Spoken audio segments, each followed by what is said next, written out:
Bonjour mes chers frères, que la paix de notre Seigneur Jésus soit maintenant sur vous et sur toute votre famille. Amen. Je suis le pasteur Antonio Junior et j'ai aujourd'hui une parole de Dieu pour vous mes frères. Je veux déjà commencer ici en te disant une chose. Tu n'imagines pas la bataille spirituelle que ça a été pour moi d'enregistrer cette vidéo ici, hein. Lorsque j'ai lancé l'enregistrement, il s'est produit des choses étranges. En résumé, nous vivons une bataille spirituelle. Je pense que le message que j'ai à transmettre aujourd'hui est très fort et apportera beaucoup de salut. C'est pourquoi je vous demande, à la fin, de ne pas oublier de partager, surtout avec les personnes que vous aimez. Parce qu'aujourd'hui, le salut va arriver dans la maison de beaucoup de gens. Frères, la bataille fut rude, mais Dieu a donné la victoire. Je n'ai pas abandonné, et Dieu non plus avec toi. Amen, gloire à Dieu. Vous savez ce qui se passe, frères. Très souvent, les gens aujourd'hui sont tellement habitués à entendre de belles paroles, des mots de motivation, que lorsqu'ils entendent une parole plus dure, une parole plus ferme, mais vraie, les gens refusent de savoir. Alors ils préfèrent passer la vidéo ou faire autre chose, fermant leurs oreilles à la vérité. Et il y a un passage dans la Bible qui dit que si aujourd'hui tu entends la voix du Saint-Esprit, n'endurcis pas ton cœur. Alors c'est mon souhait, pour toi, aujourd'hui. Je me rappelle qu'avant d'aller à l'église et d'assister au culte, j'ai commencé à écouter la parole de Dieu lors de ma conversion, à travers un de mes cousins, qui s'appelle Pierre-Henri. Je remercie beaucoup Dieu pour sa vie, parce qu'il a été très patient. En même temps, il était très ferme, ne négociait ni ne manipulait la parole, ne disait rien pour me plaire, au contraire, il restait ferme. D'ailleurs, Tsami, il m'a fait peur un jour parce que je me souviens qu'on a passé toute une nuit à parler de Dieu.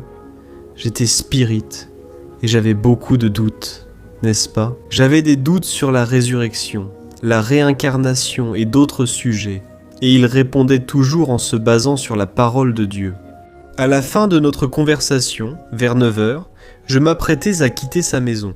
On n'a même pas dormi, mes frères, parce que j'avais très soif d'en apprendre plus sur la Bible, et donc, à la fin, il m'a dit ceci. Maintenant, tu connais déjà la vérité, mais tu ne t'es pas encore repenti de tes péchés, donc tu n'es pas encore sauvé. Si tu mourais aujourd'hui, tu irais en enfer, mes frères. Quand il m'a dit ça, ça m'a fait peur, j'ai commencé à avoir peur. En marchant dans la rue, je suis devenu paranoïaque, craignant d'être percuté par une voiture ou touché par une balle perdue. Et c'est alors que j'ai décidé d'aller à l'église, à cause de cette peur que j'avais. Et j'ai donc commencé à assister au culte. J'ai d'abord compris que les croyants, les évangéliques, n'étaient pas comme on les décrivait ni comme les médias les montraient. Vous savez, parce que j'avais beaucoup de préjugés. Et à ce moment-là, quand je suis allé à l'église, les gens m'ont accueilli, m'ont pris dans leurs bras, et c'était vraiment génial. J'ai vraiment apprécié de voir cette affection des gens. Et je vais même donner un conseil maintenant à toi qui n'es jamais allé à l'église, peut-être par peur, par honte ou par crainte d'être jugé. Ne t'inquiète pas pour les autres. Ne va pas à l'église pour eux. Trouve une église près de chez toi, proche de la Bible. Amen. Car il y a aujourd'hui tant de désordre et de mauvaises choses. Mais il reste des églises sérieuses, avec des gens sincères qui prêchent la parole de Dieu. J'ai donc commencé à assister au culte. Au fond, je savais que je ne m'étais pas encore repenti de mes péchés. Je ne savais pas vraiment si je voulais marcher totalement avec Jésus, parce que j'avais encore mes péchés, j'avais ma vie. Je voulais garder le contrôle de la situation. Alors, un jour j'allais à l'église, ça faisait déjà environ 1 mois. Et les dames de l'église, en fait, les femmes âgées, n'est-ce pas? Elles m'ont invité à aller à une veillée de prière. Je ne savais pas ce que c'était, je n'y étais jamais allé, alors j'ai voulu découvrir. Là, mes frères, inutile de le dire, ce fut un combat spirituel intense, car l'ennemi ne voulait pas que j'aille à cette veillée. Il l'avait sûrement déjà prévu, non? Le monde spirituel, peut-être en mouvement, a peut-être anticipé l'action de Dieu. Ainsi, en arrivant, je me suis senti comme un poisson hors de l'eau. C'est logique, je ne savais pas prier, ni lire la Bible, je n'en avais même pas, donc je suis resté là, les bras croisés. J'ai déjà partagé mon témoignage ici. Mais aujourd'hui je vais le résumer. Alors que j'étais seul, un homme s'est approché, a ouvert la Bible et a commencé à prêcher. Concernant le moment où les disciples étaient dans le bateau avec Jésus qui dormait. À ce moment-là, une forte tempête est arrivée. Les disciples étaient désespérés, et ils ont alors crié, ils ont supplié. « Maître, cela ne te fait rien de nous voir mourir ici. » À ce moment-là, Jésus s'est réveillé calmement. Il a levé les mains vers le ciel et a apaisé la tempête. À ce moment-là, cet homme a dit ceci.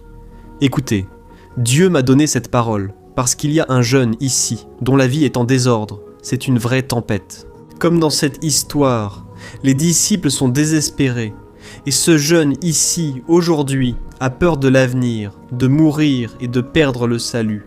Il a alors évoqué l'évangile. Il a dit « Écoute, si tu te repens aujourd'hui, Jésus va prendre les rênes de ta vie.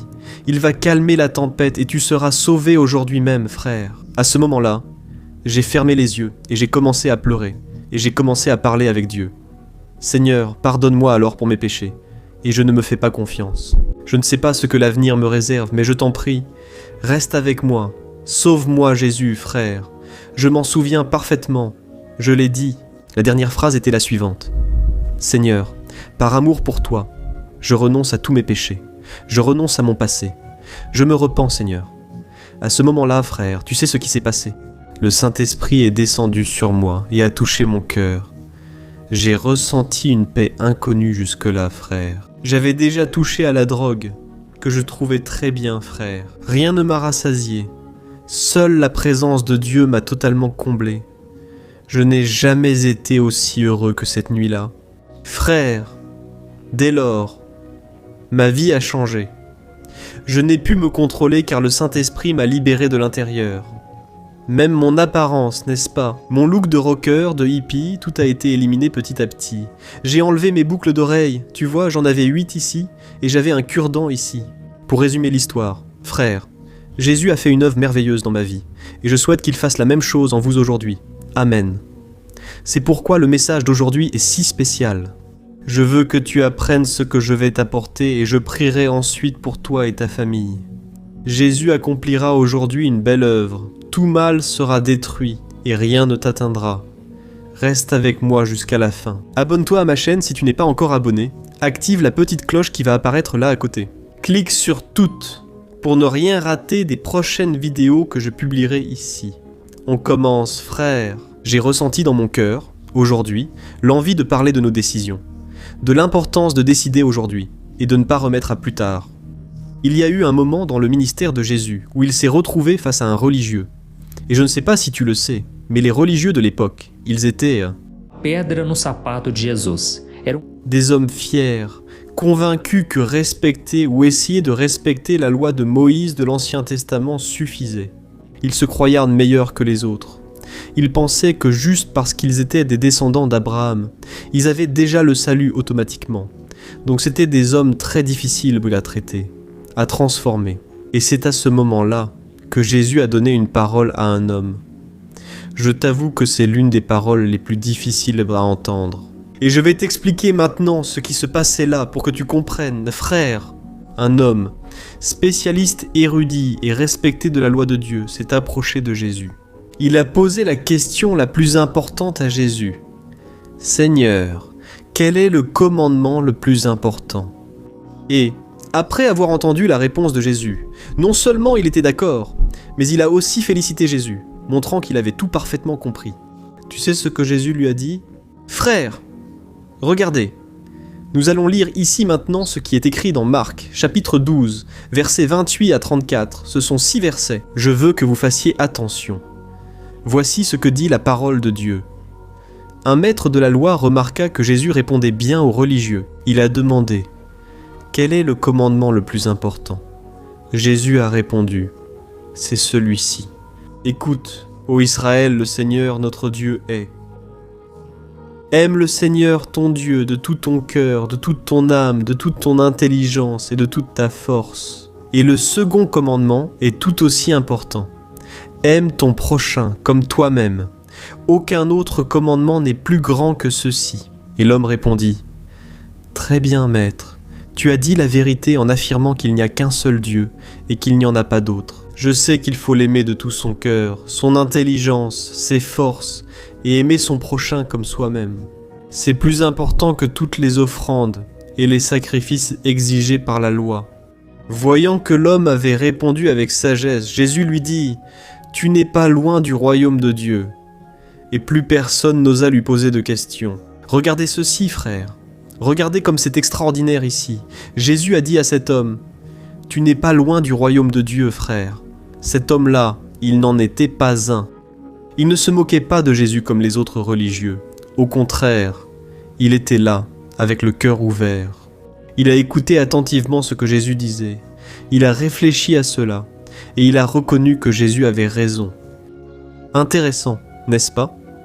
Il a compris que l'amour de Dieu et l'amour du prochain étaient plus importants que tous les rituels religieux. Alors, il était à un pas du salut, à 1 millimètre du salut, mais malgré tout, il était encore à l'extérieur. Et c'est pour cela que Jésus a dit « Vous n'êtes pas loin du royaume de Dieu, mes frères. » Je lisais ce passage ici, et Dieu m'a donné une compréhension très claire, que le plus grand danger n'est pas la personne qui est contre Dieu. Le danger, c'est d'être proche de Dieu, mais de rester quand même à l'extérieur. Peut-être que tu te reconnais en cet homme. Réfléchis, tu n'es pas mauvais, tu ne nies pas Dieu. Tu crois même en la Bible, tu pries de temps en temps, tu es même d'accord avec tout ce qui est de prêcher. Mais, mes frères, être d'accord, ce n'est pas la même chose que se convertir. C'est comme lire une recette de gâteau, tout savoir sur le gâteau, et, malgré tout, ne pas manger le gâteau. Eh bien cet homme ici, tu vois, il avait la connaissance, il avait la théologie au bout de la langue, mais il lui manquait l'essentiel, son engagement, l'abandon total de son cœur. Amen, tu comprends ce que je veux dire, tu sais frère, la religion peut seulement nous, seul Jésus peut nous sauver. Connaître la loi, la parole et des versets par cœur. Aller à l'église depuis l'enfance, tout cela t'amène jusqu'à la porte, mais cela ne te fait pas traverser cette porte. Frère, de nombreuses personnes bien intentionnées assistent à l'église, connaissent la Bible, pleurent et chantent lors de la louange. Elles ressentent une paix immense qu'elles n'expliquent pas, mais ne sont pas encore nées de nouveau. En d'autres termes, elles sont très proches, mais toujours dehors. Tu te demandes peut-être, « Pasteur, je suis une bonne personne, je ne fais de mal à personne, ça ne compte pas. » Frère, je suis ici pour dire que Dieu en tient compte et se réjouit de telles personnes. En faisant le bien, en aidant et en servant les autres, Dieu se réjouit de toi. Mais je veux que tu saches que le royaume de Dieu n'est pas conquis par ton mérite, par ta sympathie, ni par le nombre de paniers de nourriture que tu achètes pour aider les gens. Frère, gardons cela dans notre cœur. Ici aujourd'hui, on n'entre pas au ciel grâce à un bon comportement. On y entre quand on se repent de ses péchés. Parce que Dieu est saint, Dieu est parfait, Dieu est juste. Imaginez-vous devant Dieu si puissant et saint et lui dire « Seigneur, je mérite d'entrer au ciel. J'ai fait ceci, cela, puis arrêter mes mauvaises actions. » Frère, sais-tu ce qui va arriver ? Le Seigneur dira « Je ne te connais pas, tes péchés t'éloignent de moi. » Cela arrivera à beaucoup au jour du jugement. Mais quand tu réalises que Jésus a versé son précieux sang sur la croix du calvaire, et ce n'était pas n'importe quel sacrifice, frère, ce n'était pas une simulation, c'était réel. Jésus s'est livré pour nous car il n'avait pas de péché. Et quand tu confesses que tu es un pécheur, que tu as besoin de lui, que tu reconnais que sans Jésus ce n'est pas possible, il n'y a aucun moyen d'être sauvé. C'est là qu'il entre dans ta vie. Amen. C'est au moment où nous reconnaissons que nous ne sommes rien sans Jésus, que nous commençons à le laisser entrer dans notre vie. Un autre exemple dans la Bible, frère, que je souhaite partager pour illustrer ce qui arrive à la plupart des gens. Je ne plaisante pas. La plupart des gens sont exactement comme cet homme dont je vais vous parler ici. Voilà, je veux parler d'un homme politique qui était très puissant à l'époque de l'apôtre Paul, et il s'appelait Félix. Peut-être que vous n'avez jamais entendu parler de cet homme, mais il est très important que vous voyiez la réaction qu'il a eue après que l'apôtre Paul lui ait prêché. Consultez. Actes chapitre 24, versets 24 à 27. Il est indiqué ceci. O.A. Quelques jours plus tard, Félix est venu avec sa femme, Drusilla, qui était juive, et il a fait appeler Paul, et l'a entendu parler de la foi en Jésus-Christ. Lorsque Paul a parlé de la justice, de la maîtrise de soi et du jour du jugement, Félix a eu peur, et il a dit « Pour l'instant, tu peux partir. Quand j'en aurai l'occasion, je te ferai appeler de nouveau. » Il espérait que Paul lui donnerait de l'argent pour être libéré. C'est pourquoi il le faisait souvent venir et lui parlait. 2 ans plus tard, Félix fut remplacé par Porcius Festus et parce qu'il voulait plaire aux Juifs, il laissa Paul en prison. Regardez, frères, analysons ce texte. Je vais vous l'expliquer simplement pour que vous compreniez. La plupart des gens font cela. Devant Paul, il a commencé à l'évangéliser et voici ce que Paul a dit. Il a parlé de la justice, c'est-à-dire la Importância de sermos salvos présence, non par notre justice. Il a évoqué la maîtrise de soi. C'est-à-dire, Paul disait, « Après que tu aies remis ta vie à Jésus, tu dois le laisser gouverner ta vie. Tu dois maîtriser tes émotions, ne pas céder aux tentations, fuir l'apparence du mal. » Et ensuite, Paul a parlé du jour du jugement, c'est-à-dire le jour où nous allons rencontrer le Seigneur. Lorsqu'il a prêché l'évangile à Félix et poursuivi, la Bible dit que cet homme a eu peur. Pourquoi ? Parce que cet homme a compris que la chose est sérieuse. Ce n'est pas facile d'être chrétien, ce n'est pas facile de renoncer au péché, au monde, aux choses que tu faisais avant. Alors, il a eu peur. Sauf qu'au lieu de se convertir, non. Il a fermé son cœur et alors tu sais ce qu'il a dit à l'apôtre Paul. Il a dit comme ça, « Paul, quand j'aurai une opportunité, je vais te faire appeler à nouveau. » Sauf que mes frères, ce à nouveau, appelé encore plus tard, cela n'est jamais réarrivé. Pourquoi ? Parce qu'il ne voulait pas changer de vie, tu comprends. Il a dit, « Paul, je me repentirai plus tard, je me convertirai plus tard. Changeons de sujet, mes frères. » Cet homme a retardé sa décision et le jour n'est jamais venu. Selon la Bible, 2 ans ont passé et il appelait toujours Paul. Mais maintenant, il venait non pour le salut, mais pour un pot de vin. Son cœur était endurci. Il était là, frère, devant l'apôtre Paul, l'homme qui a révolutionné ce monde, l'homme qui a été appelé par Dieu pour prêcher l'évangile dans toutes les nations, et il a écrit la majeure partie du Nouveau Testament. Donc, il a eu la chance de sa vie. Il avait tout entre les mains, mais il a tout laissé tomber. Frère, c'est triste de voir de telles personnes, non ? Parfois, on prêche à un proche ou on parle de Dieu, mais ils ne veulent pas savoir. Nous ne pouvons qu'espérer la miséricorde et la compassion de Dieu. Je sais que peut-être tu m'écoutes ici, et qu'il te reste quelques doutes dans ton cœur. D'ailleurs, tu es en train de te poser des questions comme ça. Mais pasteur, ressentir la présence de Dieu et avoir des frissons pendant la louange, n'est-ce pas un signe que j'appartiens au royaume de Dieu ?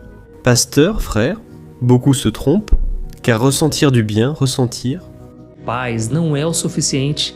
Je dis cela parce que je t'aime et souhaite vivre au ciel avec toi, être avec toi lors du retour de Jésus. Nous serons alors enlevés, frère. Dans ces 2 exemples, celui du pharisien, ce religieux ayant rencontré Jésus, et celui de ce politicien. Ici, ils ont entendu la parole, ils étaient même d'accord, mais ils n'ont pas obéi. Alors, la différence entre être proche du royaume de Dieu et être dans le royaume de Dieu se résume en un seul mot. Reddition, abandon, amen. La reddition, frère, n'est pas motivée par l'émotion. Ce n'est pas une connaissance que vous avez dans votre tête, c'est une décision que vous prenez. C'est quand vous cessez de lutter contre Dieu, de donner des excuses et de remettre à plus tard. Et là, vous vous agenouillez et dites « Seigneur, ma vie t'appartient, je ne veux plus vivre ainsi, pardonne-moi, purifie-moi, transforme-moi, et pitié de moi. » Et à partir de ce moment-là, on dit « Seigneur, entre dans ma vie par ton Saint-Esprit, rends-moi capable, Seigneur. » C'est comme ça, mes frères, c'est comme ça qu'on laisse le Seigneur entrer dans notre cœur. C'est lorsqu'on cesse de critiquer les églises et de parler des autres qu'on se concentre sur sa propre vie. Vous savez, mes frères, il y a des personnes à qui on va parler de Dieu, et elles passent leur temps à rejeter la faute sur l'église. « Ah, mais le pasteur est corrompu. Un tel fait de mauvaises choses, et il chante quand même à l'église. » Je leur dis alors, « Donc, si l'autre tombe dans le trou, tu y vas aussi. » Frères, occupons-nous de notre vie. Ce que font les autres, c'est leur affaire. Chacun rendra des comptes au Seigneur, tu comprends ? Alors, cherche à avoir une vie avec Dieu. Arrête de dépendre de la religion. Arrête d'attendre que le pasteur vienne chez toi pour prier, et pendant ce temps, tu laisses ta vie filer. Et tu continues à croire à ces petits mensonges du diable, disant qu'il n'y a personne qui soit saint, que personne n'ira au ciel, parce que tout le monde est pécheur. C'est un mensonge, frère. Jésus a versé son sang, et tous ceux qui croient en lui, tous ceux qui se repentent vraiment, sont sauvés, à l'instant même. Amen. Souviens-toi de ce criminel qui était à côté de Jésus. Il a simplement prononcé quelques mots, et il a été sauvé. Il a parlé à l'autre criminel qui était de l'autre côté. Écoute, arrête de parler contre Jésus, parce que nous sommes ici crucifiés, parce que nous récoltons ce que nous avons semé. Nous avons mal agi, mais cet homme, saint, n'a rien fait. Puis il a ouvert son cœur. Seigneur, souviens-toi de moi. Quand tu entreras au paradis, Jésus a dit, « Aujourd'hui, tu seras avec moi au paradis. Amen. » Et je suis sûr que Dieu a permis que nous connaissions ce témoignage, afin que nous comprenions que, peu importe à quelle distance tu es, peu importe si tu es proche, Dieu peut t'atteindre, il peut te faire entrer, et alors tu feras partie de la famille de Dieu à partir d'aujourd'hui. Si ce message te touche, prions maintenant. Ne quitte pas la vidéo, cette prière sera une bénédiction, comme l'a été la parole. À la fin, je te demande de partager avec ceux que tu aimes. S'ils entendent ce message, ils sauront qu'ils sont très aimés de toi. Tu as envoyé cette prière uniquement parce que tu tiens à cette personne, elle le saura.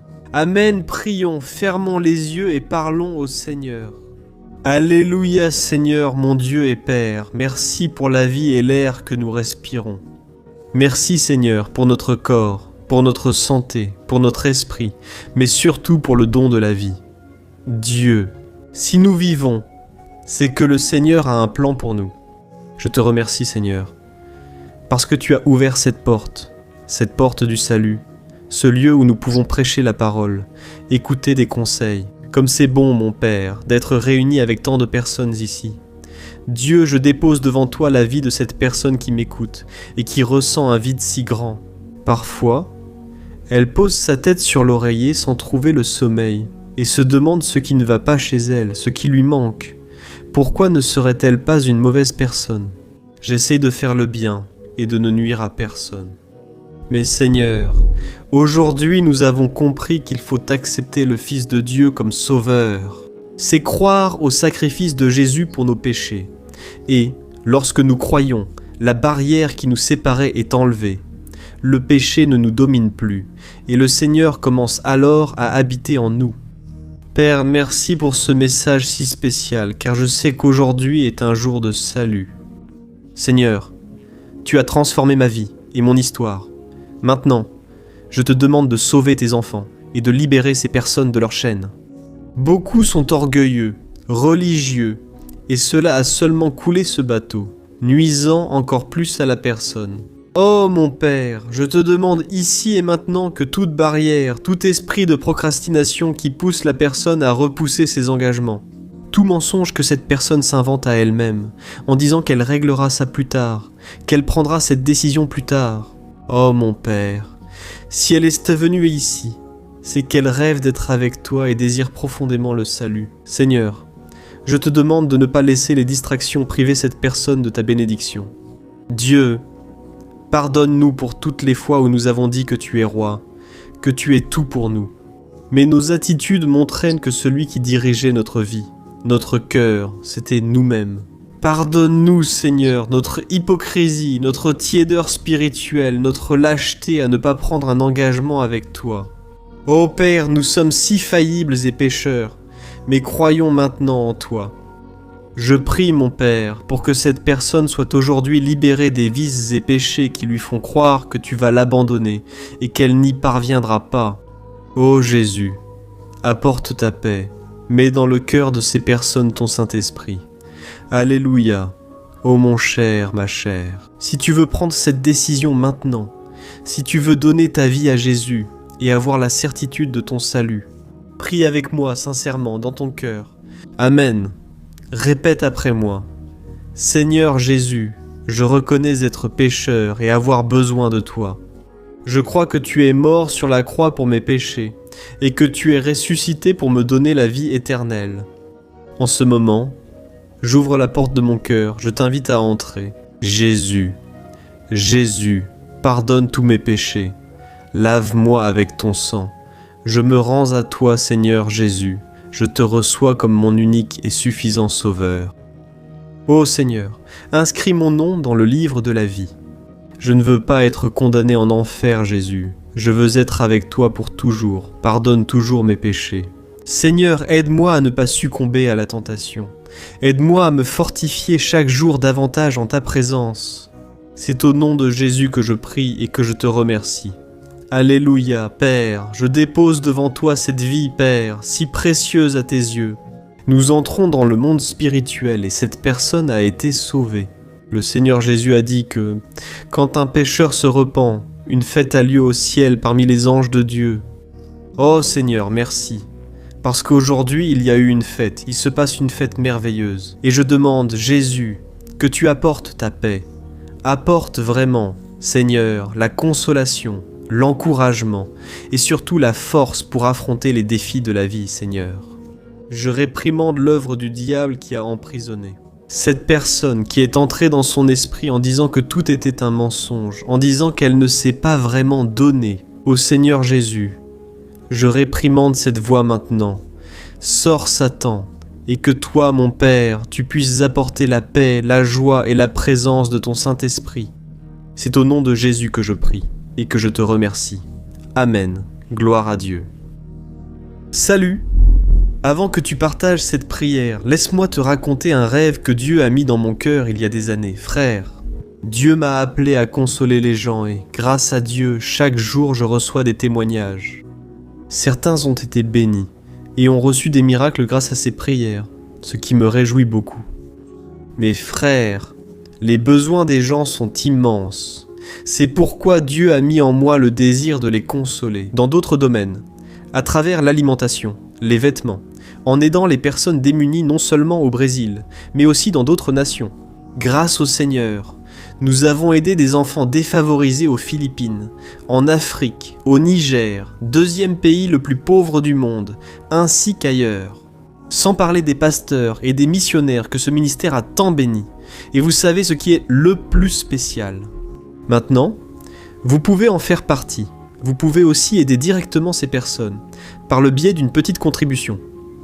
Et en guise de remerciement, je vous offrirai 3 livres que j'ai écrits avec affection, qui vous béniront spirituellement, et les enverrai directement à votre email. Alors, pour que vous puissiez participer à cette œuvre d'amour, cette œuvre qui va toucher encore plus de vies, je vais laisser le lien ici en dessous de la vidéo. Ou bien, vous pouvez accéder directement à www.evangelho. Comme d'habitude. D'accord. Cliquez sur le lien ci-dessous maintenant, et je compte sur votre aide pour que nous puissions faire la différence dans la vie de nombreuses personnes. Amen, que Dieu te bénisse, je t'attends.